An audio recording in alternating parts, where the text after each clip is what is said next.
47 years young, Roy Jones Jr. is getting back in the ring to fight journeyman Rockin' Rodney Moore. The bout is August 13th. It's in Pensacola, Florida. Now, this fight will headline the Island Fights 38 card. This is an ongoing series that combines boxing matches and MMA bouts on the same show. Jones is 63-9 with 46 KOs. Stephen A., 47.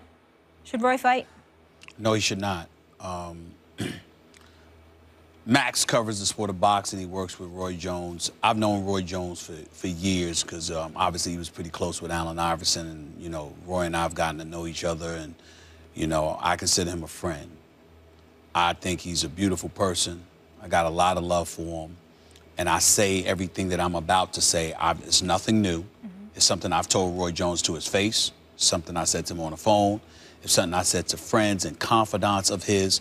I've wanted Roy Jones to retire since he got knocked out by Lebedev back in 2011, if I remember correctly. I think it was May 21st, 2011. He got knocked out in Russia. Went to Russia again and got knocked out last year, December 12th. And I was screaming again, they don't need to allow him to fight anymore. I do believe that some of the shots that he's taken, he's never, even though the Tarver stoppage, that can happen to anybody, Max. You know this better than me. The knockout to Glenn Johnson was when he fell and he hit the back of his head and he was shaking on the canvas. I mean, that was some scary stuff that I saw happen to him. I think that was in Memphis years ago. He continues to fight. He's fighting no-names. He's fighting, you know, cruiserweights and guys like that. And even though he's won some of them against these no-names, when he's been knocked out viciously. Macaronelli, I believe. I mean, he fell face first. You know, I'm looking at this stuff, and I just don't want to see this. You know, Roy Jones was spectacular. Roy Jones was great, and Max will elaborate more extensively on it than I ever could when he highlights, you know, the greatness of Roy Jones, how he was #1 in the world pound for pound, what he meant to the sport of boxing over a 9-year period. He was absolutely spectacular.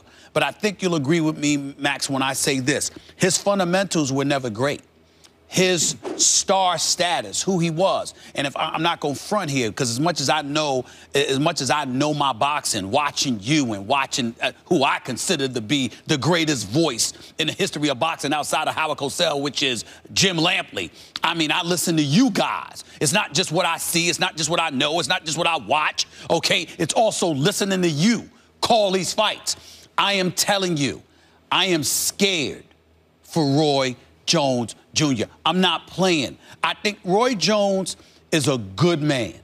And remember when his friend McClellan with Nigel Benn and got, he obviously was up there, Gerald McClellan. You know, when he got hurt, Roy was up on Capitol Hill, you know, testifying before Congress, like, look, we need to do something for the sport of boxing. We need to do something for these fighters. I'm getting scared that one of these days, something akin to this is going to happen to Roy, and I desperately don't want it. And Max, I'm on the record. I have begged publicly and I have begged privately for him to retire, not to fight anymore, and I've even called for them not to allow him to fight anymore. But Roy's hard-headed, man, which you know. Two things. One, as a friend of his, I don't want to see him get hurt. I don't want to see him lose and take these shots. But let me tell, and you know, we are colleagues and everything. Yeah. And actually, the first fight I ever worked with him, he was ringside, and I was at the host position. I was the analyst, and Bob Costas was the host. And Bob asked me about Roy, who had just, if memory serves, lost to Antonio Tarver. This is a guy who never lost a round to anyone. All of a sudden, he was knocked out. And then also, you're right, Glenn Johnson, going back about 10 years. Understand, Roy was a guy who never lost a moment of a fight, and all of a sudden he's being dominated and stopped by a guy who these guys couldn't touch him in his prime. Right. So I used some phrasing, the way I said Tom Brady fall off a cliff, and I used another word that made everyone mad. I was also a little careless with what I said, and said that he was damaged goods at the time, and Roy was hot, boy. Roy saw me, and I was like, what's up? He's always been very good to me in the press and everything, you know, giving me interviews and stuff, and he wanted to, like, hit me. You know, I was like, what's up? He's like, he was just hot, right? What I explained to him subsequently, I apologize for the way it came out, but I don't like what's happening to his legacy. Let's table the man and the dangers of boxing for a second. I want people to understand this. Kids, you know Floyd Mayweather. He's been the best pound for pound for a long, unbroken time, right? In boxing. And then he put distance between himself and everyone else. He's like this and everyone else is below him. Floyd was in his prime when Roy was in Roy's prime for years and years and years. Not a single person on earth ever even wondered, is Floyd as good as Roy? You understand how good Roy Jones was? It's like when Jordan was in his prime and Shaq was coming up and no one ever asked, is Shaq as good as Jordan? Then the day Jordan retires, Shaq puts that same distance between him and everyone else. That's who Jordan was. That's who Roy was. He put distance between him and Floyd, like Floyd puts more distance even than Floyd puts between him and everyone else. Roy was the best I'd ever seen in person with my own eyes. They couldn't touch him. With knockout power. Just go look at old clips of Roy. I'm not talking about from 10 years ago. I'm talking about from 15 years ago. This is how good Roy was. Remember when Mike Tyson knocked out Michael Spinks? Yeah. Kids, this is the distant past. Everyone thought Mike Tyson, they wouldn't say it out loud, but he's going to be the greatest fighter ever. He's going to be better than Ali. He's going to be better than Sugar Ray Robinson. He's going to be the greatest ever. That's what people were thinking, and the old-timers wouldn't say it, but everyone was thinking it.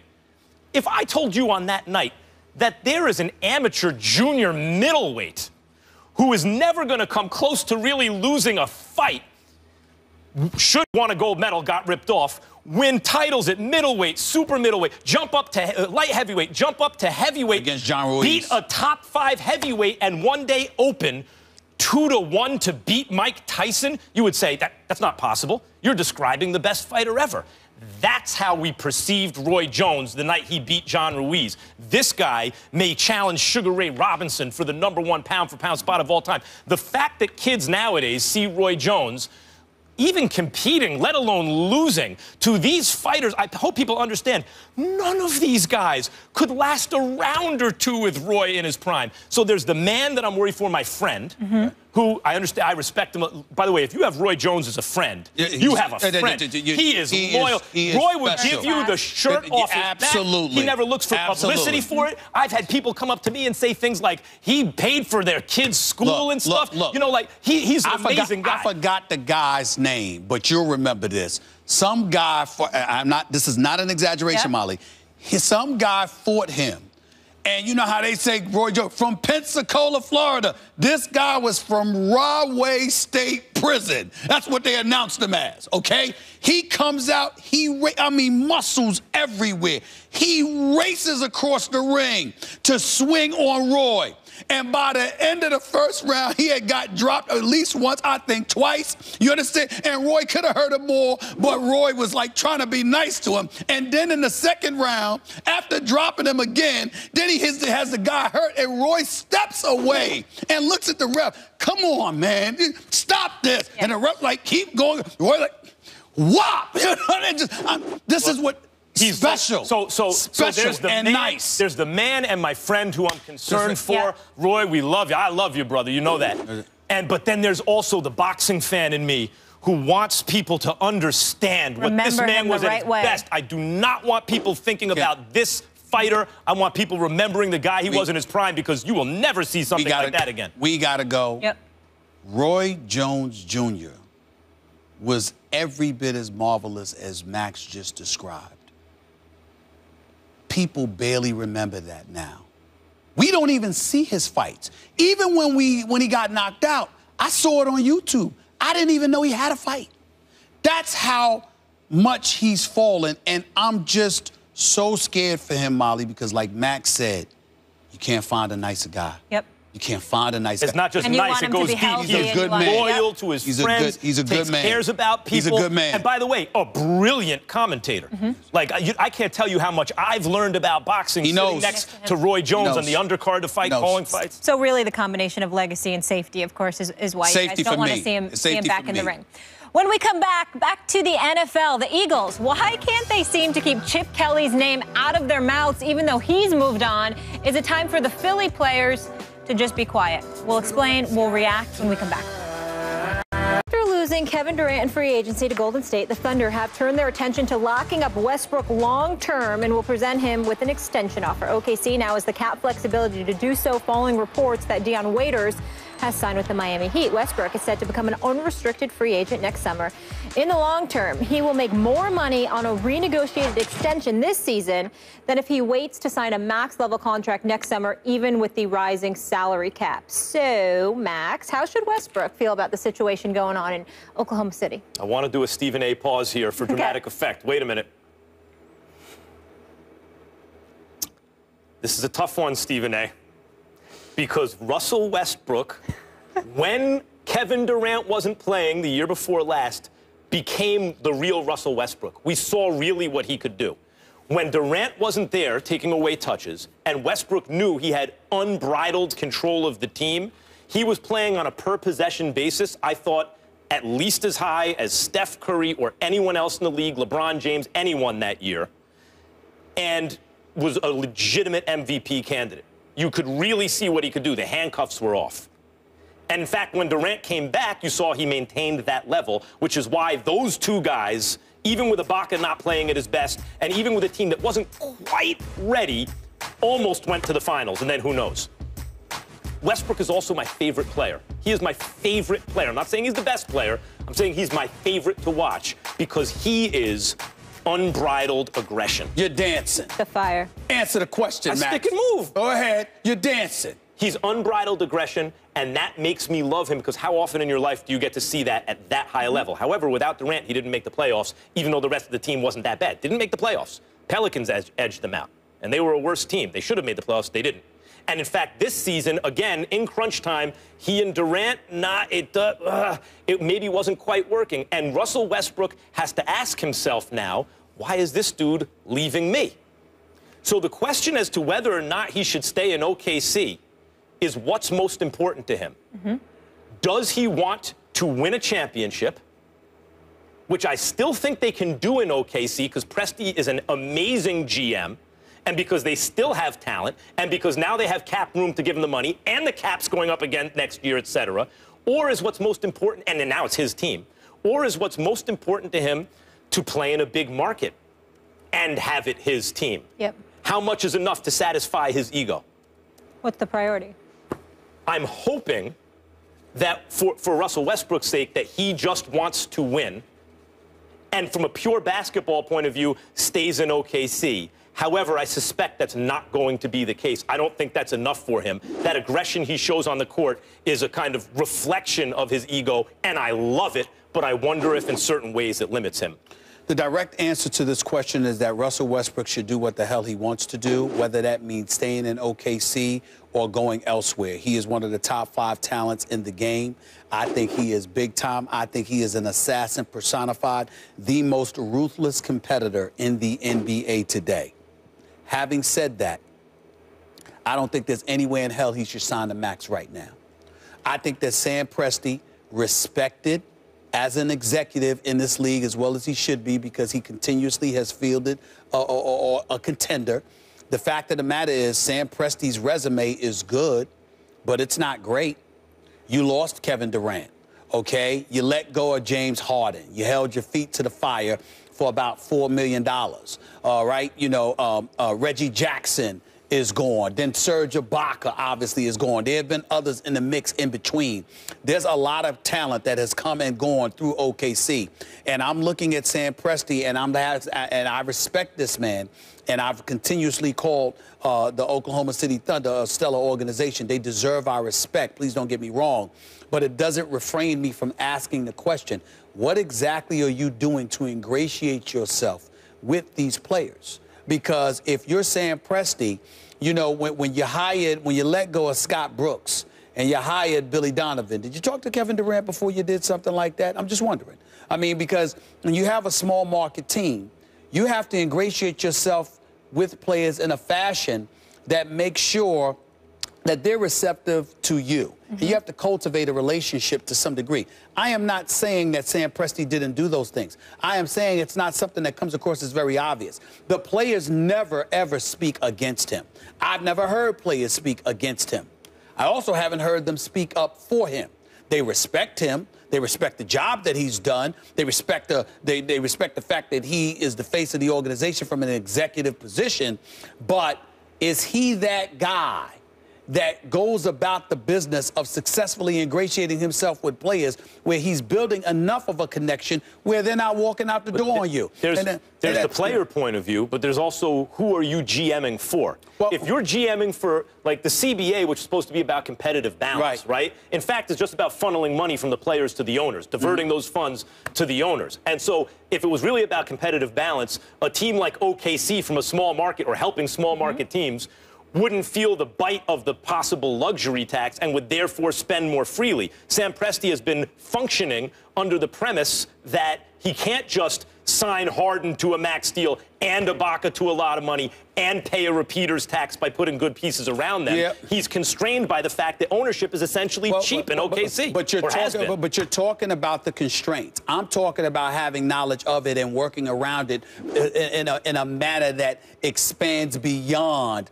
dollars and cents. We all know that the cap is a restriction. We all know that you've got to deal with that luxury tax and the specter of it, hovering over you. We get all of that part. But you have two of the top 5 players in the world. James Harden has proven to be a superstar. James Harden, he didn't mind leaving OKC, but he would not have minded staying had you been willing to pay him. You think Westbrook would mind staying? Listen, at the time, in Oklahoma City? At the time, what I'm saying to you is this. You just lost to Miami. You have an opportunity to come back fully loaded, okay? And what do? You let James Harden go and move him to Houston. We were just finished praising the Chicago Cubs for how they've decided to go for it.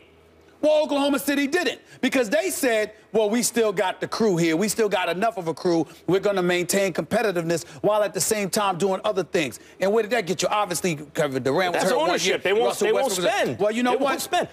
I think they could be convinced otherwise by somebody the quality of a Sam Presti. How diligent did you work towards them being willing to spend those dollars? You think Westbrook, this is an honest question. I have a question for Stephen A. Smith, who happens to have a lot of sources all around the NBA.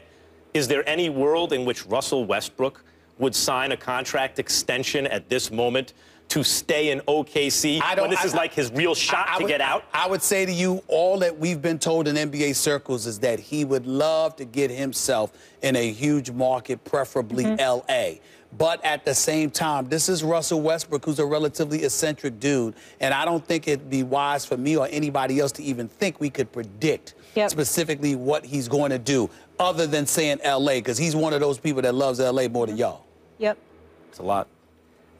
Yeah, but if they don't sign him, then the question is, should they trade him before the season starts? They should absolutely. You do not wait. If Russell Westbrook doesn't sign a max extension, you either trade him before the season or you trade him before the trading deadline. But they absolutely, positively cannot have Russell Westbrook on the Oklahoma City Thunder for this entire season without a max deal. Then he'd be the second superstar in back-to-back summers you've lost for nothing. Never get over that. Can't do that. We'll leave it there, guys. We go to the NFL when we come back. Time to get familiar with DeAndre Hopkins. If you haven't already, he had over 1,500 receiving yards last. Yeah, hello. Welcome into First Take. Hope you all had a great weekend. Appreciate you being with us. Your boy, he's back. No more panic. Stephen A. in the building. I'm Molly Karam, and we welcome the newest member. We are so fired up of the First Take family here, Max Kellerman. So good to have you. Very much. Let me just say, let's get it on.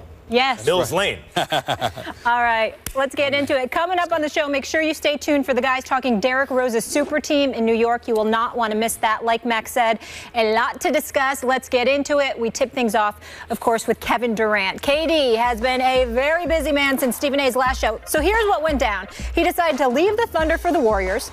Talked about why he didn't leave his bed for a couple days after the decision, said he almost went to the Celtics because of one Tom Brady, and that he doesn't care if he is not liked. Then Sunday, Durant and Draymond Green were booed by the sellout crowd at Staples Center before Team USA's 106-57 win over China. However, Durant was unaware of the jeering.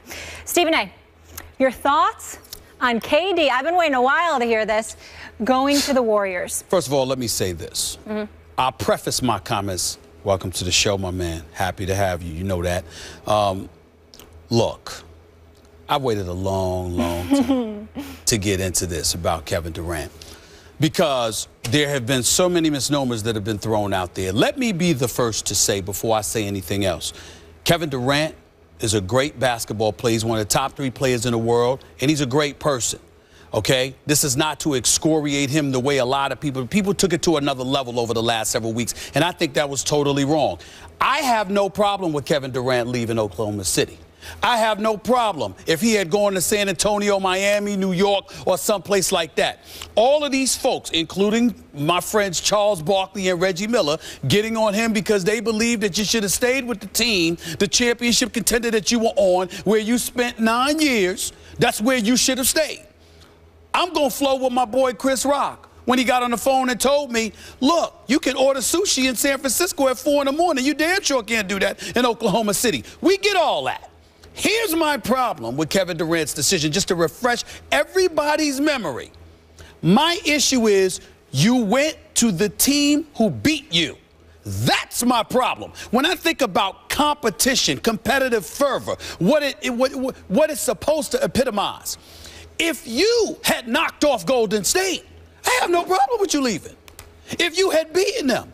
But when you are up 3-1, and not once, not twice, but 3 different times, you are 48 minutes away from a berth to the NBA Finals, knocking off a 73-9 team. And on top of it all, not only do you fail to do so, but you come up short yourself in Game 6. When you come out there, you don't resemble who you are. You don't resemble who we know you to be. You rushing shots. You taking ill-advised shots. You shoot 1-on-2, 1-on-3. You just seem to be completely not yourself. And then you couple that with the fact that you turned over the ball 6 times in the last 8 possessions. And then you quadruple that by going 0-3 with 6 turnovers in the last couple of minutes. You lose that game. You lose that series. You lose to that team. And they are the ones you go to? And did we find out that all along Draymond Green has been recruiting you? And that, you know, periodically throughout the season you're sending one another texts and all of this other stuff? I mean, who was it that was going up against Golden State over those last 3 games? That's what I'm saying. That's my problem. Now, certainly I'm not going to sit up there and cast aspersions on the character of Kevin Durant in terms of whether he was trying to beat him or not, because we all know he was trying to beat him, okay? This is Kevin Durant, who we're talking about here. Let's pump the brakes on that, on those notions. But I'm just saying, damn, you're Kevin Durant? You're one of the top 3 players in the world. Your teammate is one of the top 5 players in the world. And you leave to go to the team that beats you. That, to me, is the story that's gotten lost in all of this. Everybody's sweating that he left OKC. OKC, get over it, okay? It's life. It happens. You know, I don't think he should have left in terms of there being a championship contender, but that's not the real issue. The real issue is Kevin Durant decided to go to join the team that beat him rather than be hell-bent on competing with them once again. That is my issue, Max. That is where I stand, and my position hasn't changed 1 iota since July 4th. Stephen A., you don't miss much, but you missed this one. What? This is what you miss in all of this. Had the Warriors won the championship, then Kevin Durant could not go to the Warriors. I would be killing him right now. I'd be killing him. Okay. You can't go to a 73-win, all-time winningest team, beat the Chicago Bulls record, back-to-back defending championship team looking for a three-peat. You can't do that if you're Durant, because the idea of winning championships is that it illuminates your greatness somehow. It proves that you can be in the nucleus, one of the best players on a championship team. It elevates your position in history. Had Durant done that, that would be reverse engineering his greatness. Okay. That would be joining a champion and therefore, you know, just because you win a championship, saying that that has somehow had something to do with you. However, they lost. They lost to LeBron James, who is not the LeBron James who choked away four consecutive fourth quarters against Dallas in Miami. That was a kid. This guy is in his prime. Maybe not physically anymore, maybe just past it, but overall in terms of his emotional understanding, intellectual understanding of the game, his basketball IQ, his calmness under pressure, his ability when he falls on his wrist when Draymond fouls him at the end of Game 7 in the fourth quarter with you know, all he needs to do is hit one free throw and they ice the finals, and he misses the first one because of the wrist, makes adjustments, and ices the game with the next one. That LeBron James, if you shoot at the king, you best not miss. And Kevin Durant recognized on the Oklahoma City Thunder, he recognized that while it's actually a more talented team than the Golden State Warriors, Kevin Durant was on the most talented team in basketball last year. They had the most talent. They lost to a less talented team that played the right way, that played in a way when he was watching them, where he has to be thinking, why am I dealing with this whole issue of who's going to take the last shot and how much should everyone touch it? When on that team, you know who takes the last shot? The open man. Let me go to that team. They play the right way. They play the way I want to play. And the fact that they didn't win the championship allows that to happen. I think he made the best possible choice. Hold it. Max Kellerman, am I hearing you correctly? Are you sitting across from me saying that on your first show, the very first segment of the first show, you're sitting here saying you have no problem whatsoever with Kevin Durant going to the Golden State Warriors? No problem. Oh, my God. I can't believe this. No problem. Really? Did they win the whole thing? No. They didn't win the whole thing. Listen. The Warriors lost to LeBron James. Okay. So this is, okay, they lost in the conference finals. The Thunder did to the Warriors. Years from now, conference finals, no one cares years from now. Can I get real? They did lose to the Cleveland Cavaliers in the NBA Finals. I do get that. And nobody is taking anything away from the stud that is LeBron James, who, I mean, all of us just need to shut the hell up about him. It's over. It's his world. It's his world. We all just living in it, okay? Kyrie Irving, too. Steph Curry, too. Showed up. Kevin Durant, too. And Steph Curry and Kevin Durant don't want to live in LeBron James's world anymore. I feel you on that, but here's the flip side to this. Draymond Green gets suspended for Game 5. Andrew Bogut gets suspended in Game 5. Andre Iguodala gets hurt in Game 6 and obviously is a bit hobbled for half of Game 6 and obviously all of Game 7, although he played. I guess what I'm saying to you is this. A legitimate argument could be made in the eyes of some critics that if the Golden State Warriors hadn't been assisted, if the Cleveland Cavaliers organization hadn't been assisted by the NBA in terms of suspending Draymond Green and then injuries because of the ones that Cleveland suffered. What, he just gets to go around hitting everyone below the belt? All I'm trying to say to you is this. Well, that's a different subject for another day. Me personally, can you prove it, Tate? Can you prove it, Tate? But here's the point that I'm trying to make. In the end, what it comes down to is, look, if you are Kevin Durant, there are a multitude of places you could have gone. I do agree with your point that, again, had he won, then, all right, that doesn't mean you get up and leave after winning to go and join them. I'm simply saying it would not have been viewed the way that it's been viewed because you would have been a champion. You would have knocked off these guys. And so then you just decide that you want to go to a different place to live, and that is that. In this particular situation, it was one of those things where a legitimate argument could be made that Kevin Durant is thinking about the best way to beat LeBron James because he's a bit leery of his ability to pull that off. Oh, absolutely right. And the idea that, well, it's a super team with Steph Curry. Look at on paper, it's unfair. The NBA is so gangster. I mean, this is the way it's always been. The almost, with rare exception, once every decade a Pistons team wins or something like that. But the only teams that win are the teams where at the start of the season you look at the roster and you go, that's unfair. That's not even fair. How could they even play the season? Those are the only teams that win championships. And to Durant's credit, he may have enough humility to look at LeBron and say, I'm not there yet. And you have no problem with this? And you have no problem with this? Look. None? Look, when you brought up before, as Eddie Murphy told me, no, Eddie Murphy didn't tell me anything, but you brought up before the various excuses the Warriors have for having lost to the Cavs in the finals. Okay. You know, the first Bulls championship against the Lakers, the first Jordan championship, James Worthy gets hurt. No one cares about that now. What they look at is who won the championship. LeBron actually was the first in this era to recognize that when he went to Miami. Right. And Kevin Durant is actually looking at that saying, you know what, let me go to the best place for me. Well, I appreciate your brilliance in bringing and just segueing me right into the point that I really, really wanted to make. I despise that comparison between LeBron James going to South Beach and Kevin Durant going to Golden State. Let me educate some NBA folks out there about something. LeBron James going to Miami. What was Miami before LeBron James arrived? They were 47-35. They got bounced out in 5 games in the first round by the Boston Celtics. They were an average basketball team. Granted, both he and Chris Bosh joined D-Wade. It was supposed to be Melo, but that's a different subject for another day. Bosh and LeBron decided to go to South Beach and join D-Wade, so they came together. That's entirely different than Kevin Durant joining the 73-9 team, who, by the way, were the reigning defending NBA champions when he was up 3-1 on them and couldn't close the deal. Those are two different worlds. Then when you couple that with the fact that you just said, not me, I'm feigning ignorance, I'm feigning innocence and ignorance here. You, Max Kellerman, you the dastardly individual that I've known you to be over the years, and I say that affectionately because I like dastardly. Here's the deal. You just finished saying Kevin Durant may have decided to do this because he's taken into account having to compete with LeBron James. I'm going to repeat this. He's one of the top 3 players on the planet. Kevin Durant is the real deal.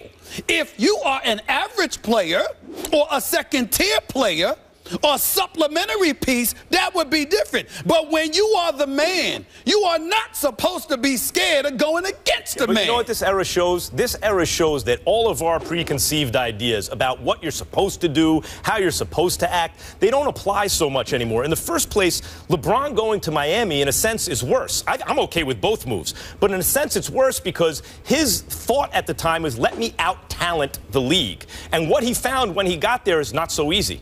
Because that other team in Dallas, they play as a team, they have continuity, they have chemistry, they beat us partly as a result of that. Kevin Durant isn't simply trying to out-talent the rest of the league, not simply because if he was trying to do that, he'd stay in Oklahoma City. They just got done playing the Warriors, and you could see, even though the Warriors won because Oklahoma City choked, Oklahoma City was more talented. That was a choke job in Game 6, yeah, absolutely. You could see that Oklahoma City was the most. So, again, he's going to the team that he feels plays the right way, where he doesn't have to worry about Russell Westbrook, who's going to take the last shot, what's the usage rate and everything, where you just take the easiest shot, where even the conversations about who's going to shoot last, him or Steph Curry, whoever's open is going to shoot last. Why not give him credit for wanting to do that? Look. Man, we working the show together for the first time. We go back years, Molly. I know this man. We're friends.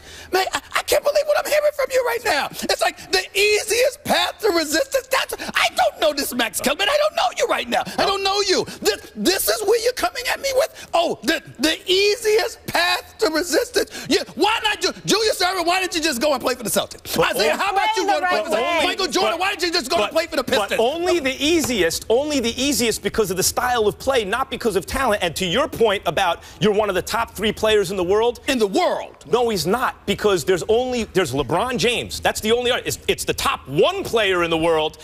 The top 1 player in the world, and then there's Durant or Steph or Westbrook or whoever else you want to talk about. They're 2 different levels. You're being philosophical and technical here. You know what I mean, Max Kellerman. If you put he's Kevin Durant, he's 6'10" with a 7'6" wingspan who'll pull up from 30 and averages 30 in the sleep. You see what Kyrie just did in the finals? That's true. If you put LeBron, if you put Batman with that kind of Robin, then Kevin Durant looks around and goes, it's going to take a whole lot of maybe me and Steph and a coach who I like and agree. A system who I like. I agree that he might have been saying that, but for you to sit here and to say that you have no problem with it, I can't believe that. I can't believe what I'm hearing. Charles Barkley came out and criticized him. Charles Barkley basically did the same thing. It was a trade, not a signing. He was a little past his prime and everything, but he went to the team they couldn't get past in the conference. Yeah, but being past your prime matters because it's you staring your own mortality in the face. You're not 28, 29 years old. We're averaging 27 and in your sleep and doing what you want to do. Who is making these rules about how Kevin Durant has to plan out his career and his life? I'm not saying that, and I would certainly not go that far. You're right about that. My problem is, I want to re-emphasize, I am different from Reggie Miller and different from Charles Barkley in the respect that they lamented him leaving. I have no problem with Kevin Durant leaving. He has earned the right. He gave them 9 years. He balled. He's one of the elite superstars in this game, and he's a great guy, too. So it's not about that. My issue with him would be the same issue with anybody. You are a superstar in the prime of your career, on a championship contender, and you run to the team that beat you. They didn't win the championship. That's the issue. Okay, that's the issue. They didn't win the championship, and at the end of the day, at the end of his career, what's more important if you're Kevin Durant? That Stephen A. Smith once at the time said, why are you going to the team that beat you, or that people are going to remember that? Well, because it's you, they might remember that. Or are they going to look at your resume and say, he messed around and won 3 championships? Well, that's fair. That's a good way to look at it. And from a business perspective, obviously that works. From a championship pedigree perspective, nobody's going to remember this in 20 years or care about it in 20 years. All of those things are relevant. What I'm saying to you is this. I don't think any of us in opposition should ever condone nor endorse somebody going to the team, the championship caliber team. Yeah, caliber. I said caliber. I did say caliber. They didn't win it. I do have somewhat Steph of a command of the English language. Steph choked as bad against LeBron as Durant choked against Steph. You can say that, but also Steph Curry wasn't 100% throughout the finals. We all know that. Number 2, he is the 2-time reigning league MVP. You are clearly going there to share the wealth. It's almost like you don't want to be the alpha dog. All right, I'll say this. I'll say this is where we agree. Okay. The greatest small forward who ever lived is LeBron James. I mean, that's clear. He's better than Larry Bird. It's clear, right? Without question. And Durant should be right next to him. But even if he wins a championship or 2 or more in Golden State, as a result of this move, at the end of the day, they may say that he's not Larry Bird, for example, because Larry Bird was alpha on his team, even though he was with McHale and all these guys, and was the centerpiece of a championship team that went up against those Lakers. And maybe Durant won't be remembered that way. But if he wasn't going to be remembered that way anyway, you know, if it was just going to be, oh, that was great, he stayed in Oklahoma City. Sure, he never won a championship, but he stayed. I'd rather be the guy that went to Golden State. I ain't saying he should stay in Oklahoma City. I'm talking about going to the team that beat you. And here's what the bottom line is, and I'll close it by saying this. You damn well better win now. Oh, you thought there was pressure on LeBron to win when he went to South Beach. You got the reigning 2-time league MVP in Steph Curry, the best shooting backcourt in history in him and Klay Thompson, with Draymond Green coming fresh off a 32-15 and 9 in Game 7 of an NBA Finals, and you can't close. If this, Kevin Durant better win a championship. He will. Okay, he will, right? You can't ever count LeBron out, but they will win. Listen, I'm not knocking it. I expect him to win. You're right. And I hope he wins because I like him. But I'm telling you, he better win. You're right. Coming out of the gates firing, gentlemen. Agree to disagree, we'll leave it there. I have a feeling you might be on the same page with this next one. More drama for Aldon Smith. Do not miss the latest. We get into it when we come back. You know we came to win. Go hard or go home. No turning back on this road.